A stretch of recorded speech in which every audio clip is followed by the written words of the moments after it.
Je tiens d'abord à vous remercier, l'ensemble des collègues qui ont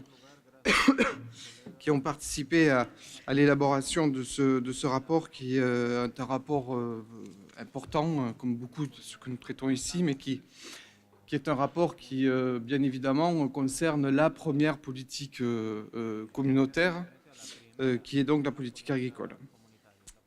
Alors, certains m'ont dit qu'il y avait beaucoup d'amendements, 304 effectivement, mais vous savez certainement qu'au Parlement européen, pour le même sujet, il y en a 7000. Donc je pense que ça montre bien sûr la volonté de notre comité de participer, parce que c'est un sujet important, mais c'est aussi le fruit d'un long travail que nous avons fait avec l'équipe du comité des régions et mon expert. Alors, la principale priorité du comité des régions est de développer une agriculture familiale, vous le savez, durable, sur l'ensemble des territoires, et un tissu rural vivant dans toutes les régions. Afin de réduire l'écart de développement entre les zones rurales et les zones urbaines et de répondre à l'objectif de cohésion territoriale qui, je vous le rappelle, sont inscrits dans le traité de Lisbonne. Dans l'avis de prospective sur la politique agricole commune que nous avons adopté l'an dernier, vous avez appelé, l'ensemble du comité des régions a appelé à une PAC juste, durable et solidaire, et qui reste commune. Et les amendements donc, que je vous ai proposés vont effectivement dans ce sens, les amendements aux propositions de la Commission. Alors, une PAC plus juste. Effectivement, il faut une répartition plus juste des primes. Je vous rappelle que 3% des agriculteurs touchent 50% des aides. Et 20% en touchent 80%. Donc, il y a nécessité effectivement d'une meilleure répartition.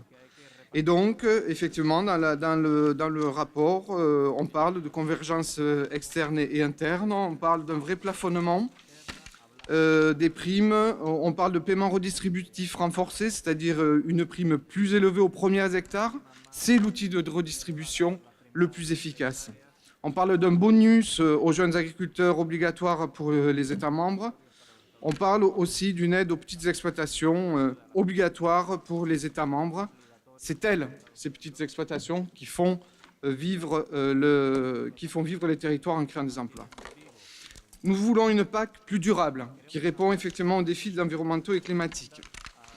Vous savez qu'il y a des objectifs, il y a encore eu le rapport de l'ONU qui montre bien qu'il faut aller très très vite vers une réduction des gaz à effet de serre, et l'agriculture doit prendre toute sa place.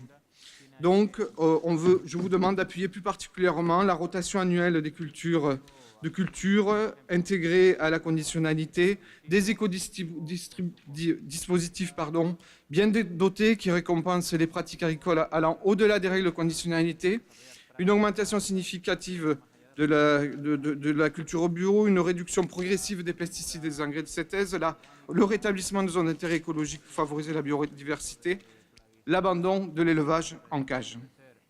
Nous avons aussi besoin de prix agricoles justes et stables.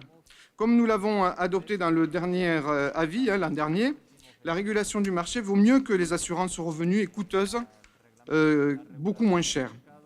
Je vous demande donc de soutenir les propositions de régulation volontaire en cas de crise et les propositions de transition des exploitations agricoles vers des modèles plus diversifiés et plus résilients. Il faut renforcer aussi les territoires ruraux à travers un développement rural dont les fonds et les taux de cofinancement ne doivent pas baisser. Pour accompagner les exploitations agricoles dans une nécessaire transition vers des modes de production durables et résilients, les fonds du deuxième pilier consacrés à la modernisation et aux investissements doivent aller dans ce sens. Les filières coûtent, les filières sous signe de qualité, la restauration globale bio et locale, l'agriculture de montagne doivent être soutenues. Elles sont importantes en termes de valeur ajoutée de nos territoires ruraux, en termes d'emploi et de santé publique. Les propositions d'assurance revenus, non seulement ne sont plus le bon instrument, mais de plus en plus n'ont rien à faire dans les instruments de développement rural. Enfin, je voudrais insister pour que cette nouvelle PAC reste commune, pour que les plans stratégiques nationaux des États membres ne se transforment pas en course au moins-disant social, au moins-disant environnemental. C'est dans ce sens que nous avons ajouté à la proposition de la Commission des objectifs communs, chiffrés, pour guider les plans stratégiques dans un cadre communautaire qui répondent aux défis auxquels nous faisons face. Si ces propositions peuvent parfois paraître exigeantes, elles sont pourtant, j'en suis persuadé, indispensables pour conserver le budget de la PAC comme nous le souhaitons tous et pour respecter les engagements que nous avons pris en faveur d'une PAC juste, durable, solidaire. C'est pour cela, chers collègues, que je vous demande de soutenir les amendements au texte de la Commission que je vous propose.